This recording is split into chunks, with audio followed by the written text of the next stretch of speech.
In this video, I'm going to show you how I transformed this glass bowl into a mini ecosystem with a variety of different tropical plants and even some tiny creatures living inside. I'll be sharing the best tips and tricks that I use to make your terrariums look 10 times better and last far longer, so let's get started. As with all builds, the first step is the drainage layer, which I'll use Leaker for here due to its lightweight and porous nature. The drainage layer is especially important in a terrarium such as this one, as it's easier to overwater a small terrarium, and a drainage layer will give this excess water somewhere to go. The idea is to have two sections on either side of the terrarium that are raised, with a lower section running through the middle creating a little path. Here I'm adding substrate onto each side of the bowl to create these two sections. I'm going to use driftwood for this hardscape, and to start I'll use this piece that I repurposed from an old terrarium and I'll place it into the right side. Now I'll top up the substrate mix around the driftwood. My substrate mix consists of cocoa coir, worm castings, lava rock and sphagnum moss. To finish it off, I then added these smaller bits of driftwood.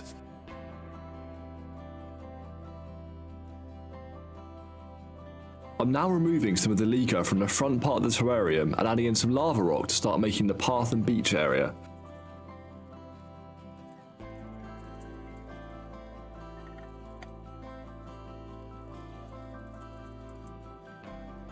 I'll go in with some more substrate at the back as well to ensure these plants have enough to grow on.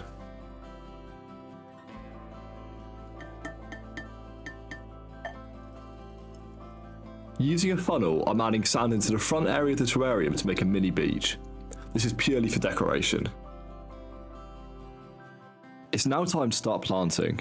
I'm starting with this cushion moss which I collected from outside and washed to remove any bugs.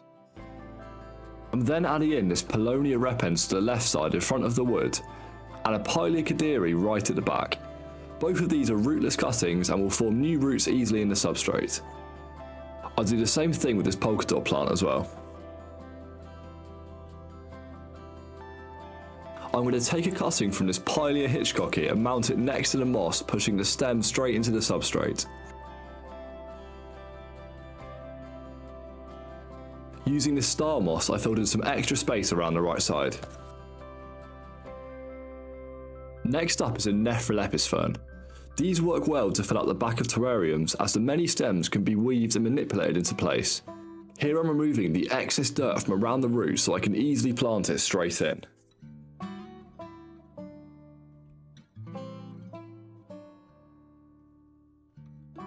Here I'm adding some more cushion moss into the back and replacing the moss in the front with star moss, as I think this looks much better.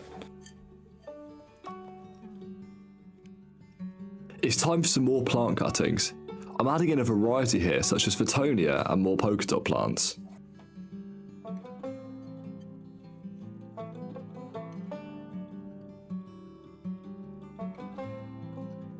I relocated the Paulownia repens as I believed that the left side was becoming too crowded.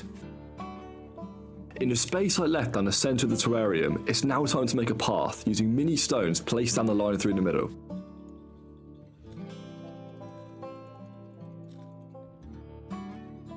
I'm finishing off at the front by adding these stones into the sand and adding some more lava rock for extra detail to help blend the sand into the moss. I continue to do this up the path.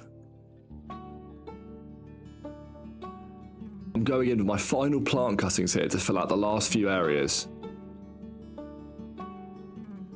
For the final stage of planting, I'll be adding in my climbing plants, starting with this Ficus quercifolia. These will quickly carpet and grow across the floor of the terrarium, giving it a nice overgrown look.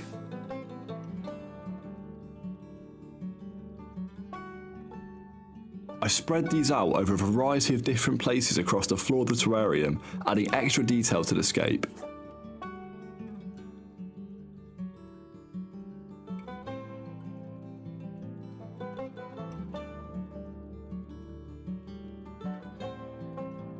Finally, I'll detail the sand at the front of the terrarium with some extra mini pieces of cushion moss. It's now time to water the terrarium. Take note of how much I use here, as this is all I'll add for at least the next 1 or 2 months of this terrarium's life. The water I'm using is deionized and is what I'd recommend for a build like this. I then wipe down the glass so we can see back inside.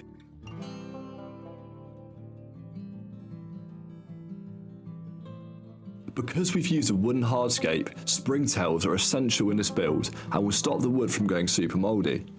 These guys will also eat any decaying plants in the terrarium and fertilise the soil in the process.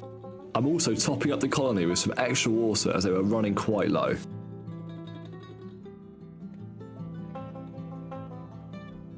To finish, I'm now adding on a lid and the terrarium is done.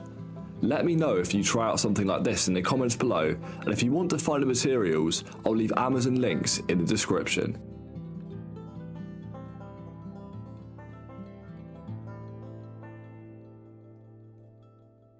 If you want to see me make something much bigger, click on this video to watch me transform an old fish tank into a huge jungle terrarium.